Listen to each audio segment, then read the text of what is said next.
everyone, welcome to my channel if you're new and welcome back if you're returning. My name is Danielle and today I want to share with you 5 expensive things that I buy that I think are totally worth the money and 5 expensive things that I don't buy that I don't think are worth the money. If you want to find out what they are, I'm going to share that right now, so keep watching. Now I do realize that not everybody is going to agree with me on everything I'm going to say. Maybe I'm going to mention some products that I think are totally worth the money and you don't like those products at all. Maybe you've had bad experiences with the services that I'll talk about that I love.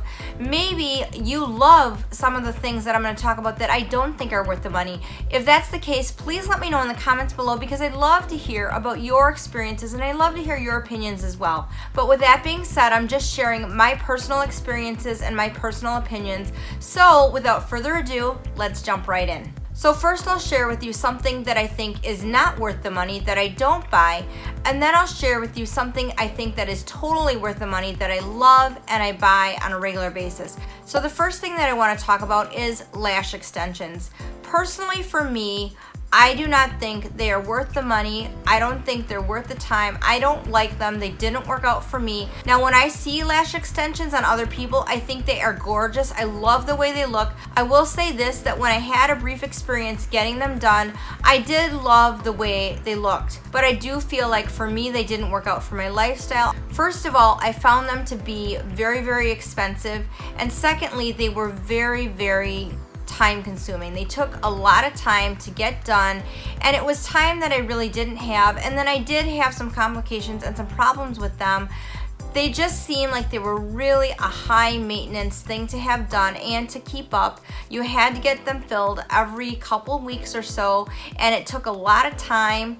And the other thing about this was I sweat a lot because I work as a personal trainer, so I'm exercising a lot. I teach cycle classes, which is high intensity cardio, so I am sweating quite a bit, and I was told, well, you want to be careful because if you sweat too much or if they get too wet, they could clump or they could fall off or you could have some issues, and I did have issues. I was even told that I might want to try wearing goggles in the shower so they don't get wet, and for me, I thought that was ridiculous. I don't want to wear goggles in the shower. That was just too much hassle, too much maintenance, and for me, it just took too much time, and for me, I found it just to be too expensive, too time consuming, and too much maintenance to keep up on a regular basis. Now on the flip side, let's talk about the thing that I think is totally worth the money, that I love, that is something that I have done along the same lines, and that is microblading my eyebrows. I started doing this probably about 2 years ago, and I have to tell you, it was the best beauty decision that I ever made. I just love it. Now let me give you some backstory on why I really love it and why this really worked out well for me. When I was in college, I worked as a camp counselor for a summer, and I had a little bit of an incident/accident with a campfire. I was blowing on the campfire to try and get it started, and if you know anything about this, you know that you have to kind of get underneath the campfire and blow on it to kind of ignite whatever the kindling is under there to get the fire going. Well, all of a sudden it ignited and it caught my eyebrows. Thank goodness it didn't catch my eye because I was really, really close to the flame, and it actually singed off my eyebrows and it singed off the top part of my hair here. So I have these little fine baby hairs that never really grew out. That's part of the reason I decided to grow bangs, just because it covers that up. But I actually singed off the last part of my eyebrows on this eyebrow, and then this eyebrow was a little bit thinner over here because I think the flames caught that eyebrow a little bit too. So since that time, I've always had issues with my eyebrows. They never really grew in the same again, and they were always kind of patchy and sparse. And I would use really good eyebrow pencils. I tried all sorts of different things. I tried different techniques, but especially in the summer when you're swimming, when you're sweating, when you're working out and you sweat your face off, you know, your makeup, it kind of comes off, or you accidentally touch your eye, then I would be like walking around with half an eyebrow. And it really frustrated me because you guys know how important eyebrows are to the face.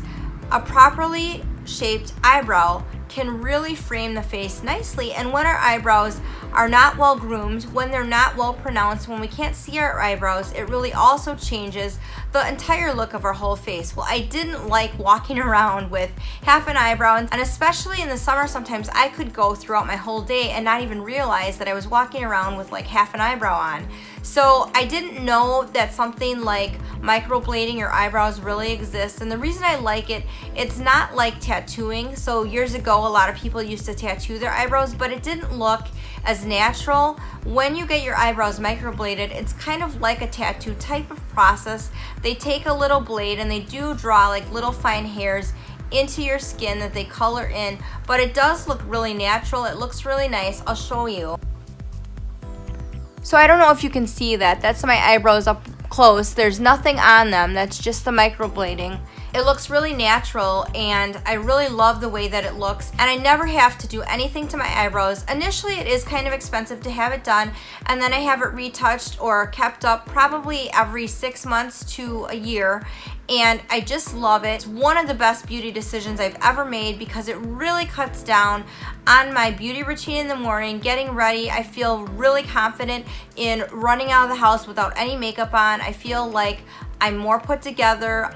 I feel like my face looks different, like it looks a lot better. Just having my eyebrows frame my face the way they should, I just absolutely love it. Hands down, one of the best beauty decisions that I've ever made. I don't regret it. If you live in the Milwaukee area, I will link the woman that does my eyebrows in the description box below. She's great. I highly recommend her. I really like her. If you have any questions about this, feel free to reach out and ask me. But for me, microblading my eyebrows is definitely worth the money. Moving on to number 2, let's talk about the hair.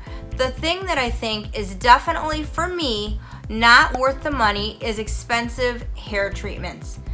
They just didn't work out for me. I don't feel like they did anything different to my hair. I have tried the Brazilian blowout. I have tried the chemical straightening where they straighten and shine your hair and it's supposed to last.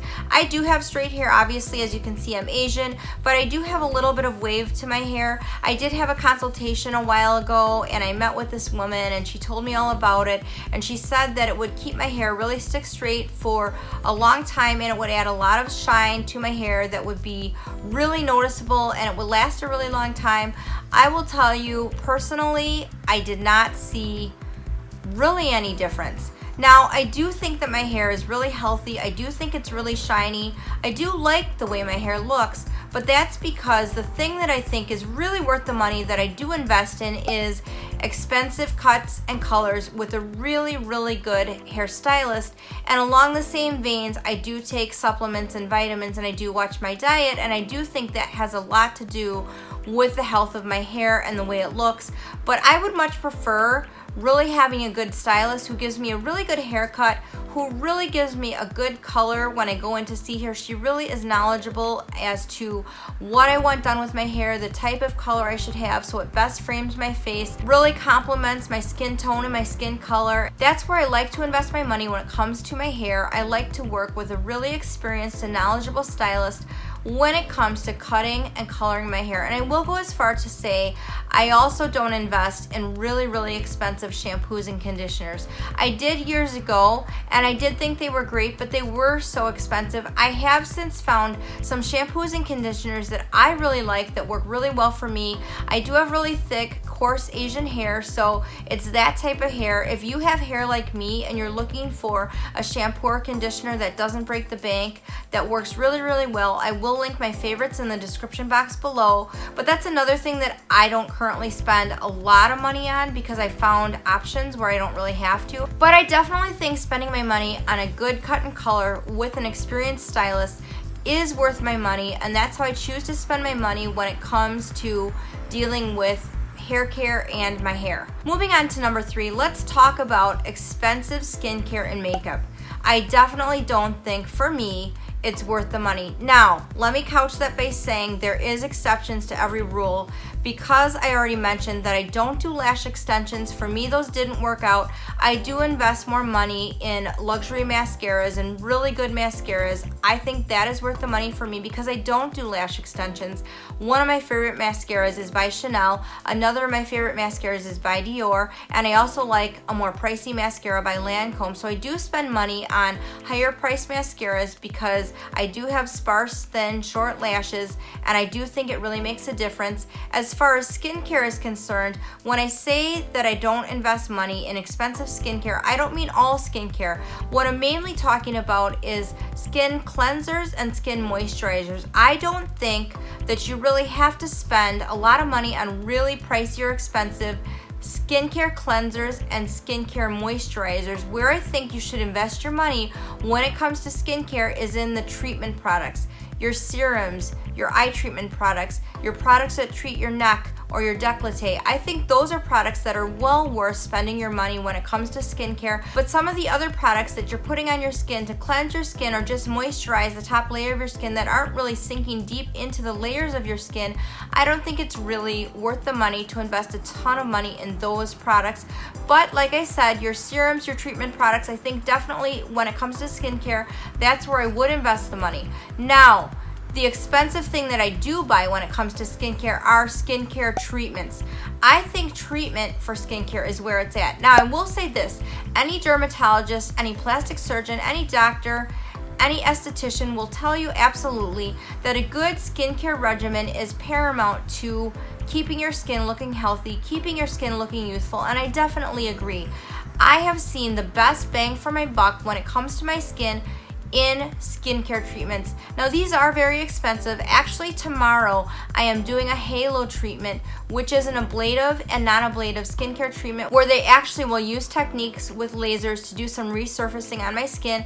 I am going to try to vlog at least part of that appointment, and I am going to do a video talking about that, and I will do another video talking about some of the treatments I've had for my skin, what I recommend, what they're like, so you can hear more about that. When I do get more treatments, I will try and vlog those appointments as well.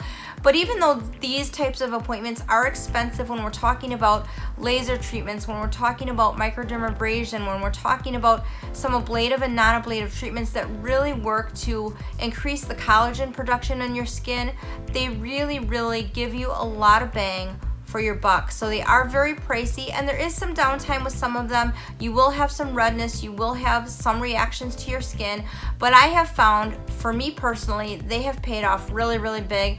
I'm a person that when I was a teenager, I baked in the sun, and I do mean baked with baby oil like a chicken, and I really was a big tanner. And when I hit my late 30s and my 40s, I developed some age spots, I started getting some wrinkling. So really investing in these skincare treatments has made a huge difference in my skin.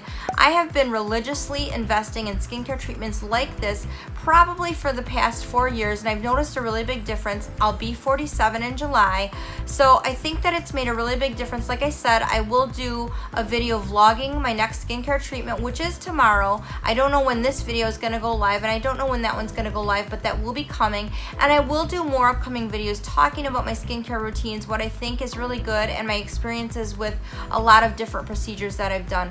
Along with that, I do think investing in things like facials and peels, things like that are really good things to do, and I think sometimes those pay off bigger dividends than investing a whole bunch of money in over-the-counter creams and things that you just put on your skin. I think having treatments is really good for your skin.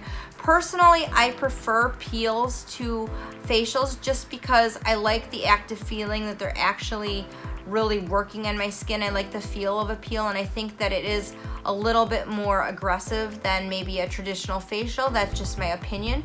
But I think those kind of treatments really give you more bang for your buck when it comes to really treating your skin and the health of your skin and helping you look youthful longer. Moving on to the fourth thing on my list, and this might be something that will surprise some people, but something that I think is not worth it for me is luxury designer tote bags or bigger bags. Now that wasn't always the case. For many months, I lusted after and I planned on getting a Saint Laurent tote. I really looked at the Neverfull. I looked at a lot of other options for luxury totes. I love the way they look, but one thing about me that I really realized is that I need something really lightweight, and I need something that is absolutely completely carefree, that I don't have to worry about at all. I am disabled, I can't carry anything really heavy, and I also work at a gym. My tote bags really are primarily used for work, and I live in a climate where we do have winter weather, we have a lot of rain, so we do have inclement weather. My tote bags that I use for work brush against the car when it's dirty. They do get dirty, they do get scuffed up, and I just really am pretty hard on my tote bags. When I get to work, they're on the floor, they're kicked around sometimes. So personally for me, I've come to know that when it comes to investing in a luxury designer item, it's not a tote bag that I'm going to go for because of the way that I use tote bags. So just to share with you my favorite totes that I do use on a daily basis for work that I love, they are mostly my Longchamp totes. I really like those totes because they are lightweight, they're really easy to clean. The first one I have is this one. I got this in the Nordstrom anniversary sale. It is expandable, which I really like. So it does have this snap button detail on the back, so you can expand it to make it larger or smaller, so that is really great. I find with this tote, even on the smallest size, that I can fit folders in there and things I need for work, even my computer. It is tight, but it's nice if I want to just have a smaller bag to carry just a few things for work. The next bag that I use a ton for work is this all black Longchamp bag. This bag is not expandable, but it just has the same snap closure, and that's another thing I really like about these bags, is that they're super easy. A lot of times I don't even zip them unless there's inclement weather, unless it's raining or snowing. Usually I just snap the top and I just go, and I really love the ease of working with a bag like that. This is the bag I'm currently using for work, so I will just try to show you. There is a lot in this bag. There are folders and headphones and my computer and notebooks, so it does get really heavy. So that's why I can't have a luxury designer tote bag that is heavy leather, heavy canvas, that's going to add a lot of bulk, because it's going to end up being really uncomfortable to carry. It's going to end up being too heavy, it's going to hurt my shoulder, and I just think these bags are so light, so easy to use. The other bag right now that I would say is my go-to favorite work tote is this bag that I got in the Nordstrom anniversary sale. It is reversible. It's a vegan leather bag. You can see that this side is kind of like a cognac brown color, and I just love this color. I added a little handmade Louis Vuitton charm that I got in a Facebook group that I think is really cute to the front of the bag, just for a little bit of extra interest. And then inside it is black and it is fully reversible. There's no logoing or monogramming or anything on the bag, so it is really easy to style. It is vegan leather, so it is really light. It does feel really soft and buttery, but it's a great tote for work. It's not overly big, but it does fit my 13-inch laptop, which I really do like. Like I said, I did get this in the Nordstrom anniversary sale. If this tote is still available, I will link it below in the description box, as I will with the Longchamp bags if I can still find those as well. But right now, those are my go-to work totes. Still very nice totes that look really nice, look stylish, look sleek, but are not luxury designer and are not expensive. Now that's not to say I wouldn't go for a luxury designer tote bag in the future. I do think it would be nice to have at least one, maybe two, that I could have just to carry around when I do want a bigger bag, when I'm not going to work. I do have a Goyard tote bag in my collection right now that I absolutely love. I don't use it for work a lot, but in that same vein, because the material on the canvas is thinner on that tote, I do worry about it being sturdy enough to withstand the abuse that I'm going to probably put it through. So I don't use it a ton for work, but I do have that in my collection. I do like it, and I may add another tote in the future to use for a different purpose, but probably not for work. Now in that same vein, something that I think is totally worth the money, which I do buy and I love, are luxury designer handbags. I love luxury designer handbags. To me, they are totally worth the money. I can really take better care of them. They're smaller, they're easier to manage. They're not something that I typically bring to work. In fact, I do have contemporary brands of handbags in my closet that I wear to work or out running errands sometimes when the weather's inclement, when I don't want to carry a luxury bag. Maybe I don't want to worry about it. Maybe I don't want to worry about it getting stained, or I don't want to worry about the weather, or I'm just going to work and I don't feel like carrying it. In fact, I did just purchase something that is a Christmas gift to myself. I will unbox that and talk about that when it gets closer to Christmas, or maybe after Christmas. I'm going to open it actually on Christmas morning, and I'll share about that later. But I absolutely love this bag. It is a contemporary designer bag, but I think luxury designer handbags for me are totally worth the money. And when I think about whether I want to invest in a luxury designer tote bag or a handbag, I will definitely always pick a handbag, because I know that for me personally, I will just get a lot more use and wear out of a handbag rather than a tote bag. Now let's move on to the last thing on this list. And again, this might come as a surprise or a shocker, maybe it won't. But the thing that I don't invest in, that I used to invest in, and I used to think was worth the money, but I don't anymore, is luxury designer heels, flats, or dress shoes. Now, to be fair, I can't wear heels. I don't have any heels in my closet because, like I said, I am disabled. I have a cerebral palsy that affects my left side, so I can't walk in heels. I don't have any heels. But I do have a few pairs of luxury designer flats. I do have a pair of Prada flats in my closet that I absolutely love, and I also have a beautiful pair of Manolo Blahnik flats in my closet that are beautiful, that I love, that I wore a lot prior to COVID when I was going other places. I was going to church, I was going to parties, I was going to social events. I love those flats, but they have not seen the light of day since COVID. I just don't wear them anymore. We're not going out anymore. And honestly, I will say for myself, I think being in the middle of a pandemic has really changed my perspective, because even prior to COVID, I did wear them, but I didn't wear them all that much because I didn't have a ton of events that were super dressy.